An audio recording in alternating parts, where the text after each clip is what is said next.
Good morning my dear students. आज हम लोग 11th फर्स्ट केमिस्ट्री का वीडियो नंबर 2 परमाणु संरचना के बारे में बात करेंगे। तो जो परमाणु होता है, परमाणु किसी भी पदार्थ का सूक्ष्मतम कण होता है। परमाणु के केंद्र पर एक नाभिक होता है और नाभिक धनावेशित होता है। नाभिक धनावेशित होने का कारण क्योंकि नाभिक में प्रोटॉन और न्यूट्रॉन होते हैं। प्रोटॉन हमारा धनावेशित होता है, इसलिए नाभिक भी धनावेशित होता है। अब नाभिक के चारों ओर जो एक निश्चित कक्षा बनी हुई है, इसे हम लोग कई सारे नाम से जानते हैं।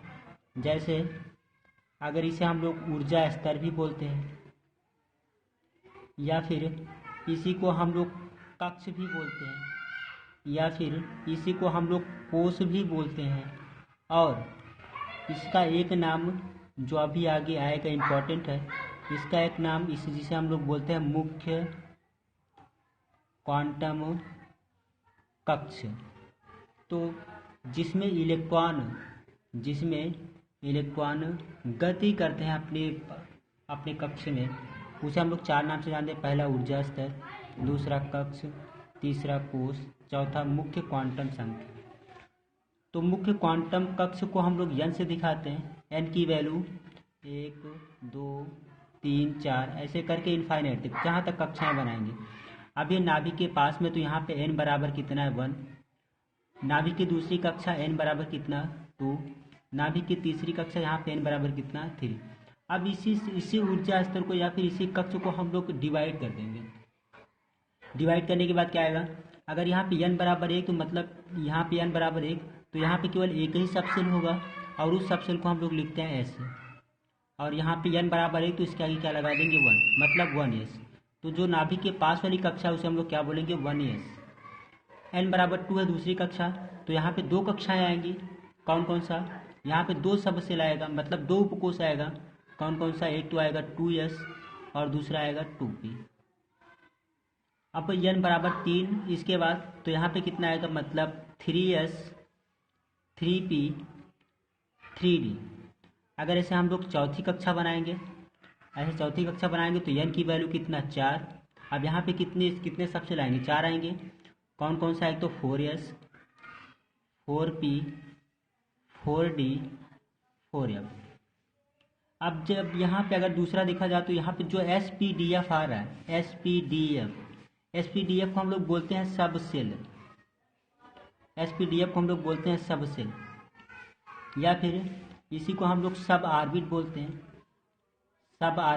हैं, या फिर इसी को हम लोग सब एनर्जी लेवल बोलते हैं। मतलब सबसेल मतलब उपकक्ष बोलते हैं इसे, उपकोष, उप ऊर्जा स्तर, और जिसे हम लोग दिखाते हैं किससे, एल से।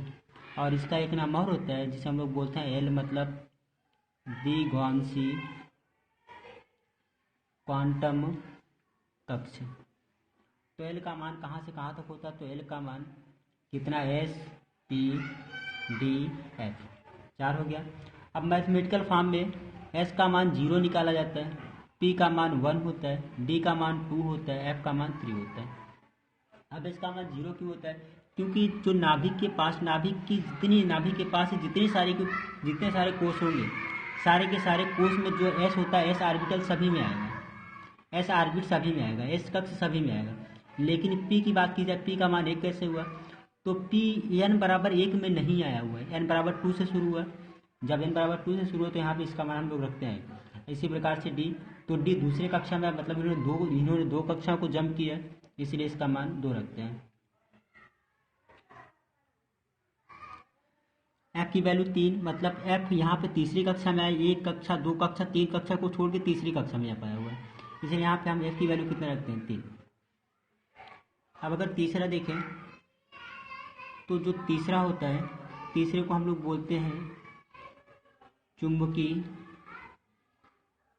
क्वांटम संख्या या चुंबकीय क्वांटम कक्ष, जिसे बोलते हैं magnet quantum number. Magnet quantum number को हम लोग m से दिखाते हैं। m की वैल्यू कहाँ से कहाँ तक होता है, m की वैल्यू -l से लेके +l तक होता है। अगर अब यहाँ पे सब की वैल्यू निकाला जाए, अगर s का वैल्यू निकालें तो s की वैल्यू कितना है, यहाँ पे s की वैल्यू 0, तो अगर यहाँ पे रखेंगे एल की वैल्यू कितना आएगा, -0 से लेके +0 तक, कुल मिला के 0 ही आएगा। और इसमें हम लोग केवल एक बॉक्स बनाते हैं। दूसरा अगर पी की बात की जाए तो पी का मान कहाँ से कहाँ तक होगा, पी का मान 1 है, तो अगर यहाँ पे 1 रखेंगे तो पी का मान आएगा -1 से लेके कहाँ तक, +1 तक।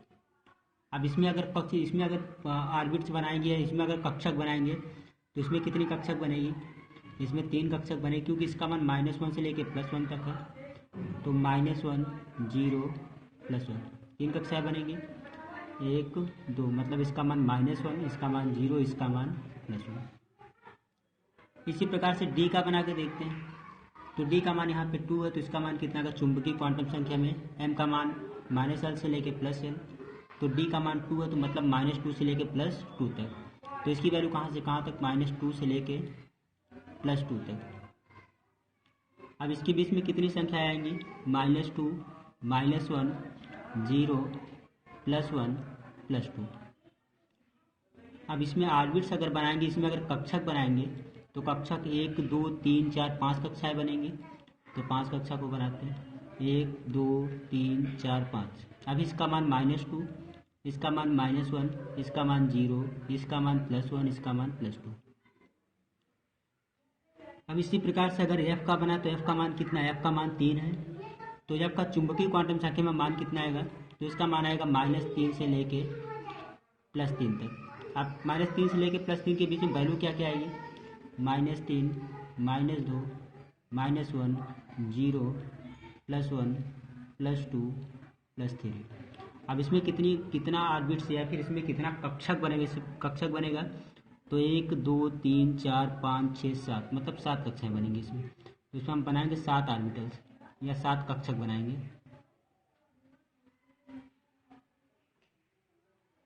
तो ये 7 कक्षा 1 2 3 4 5 6 7, 1 2 3 4 5 6 7।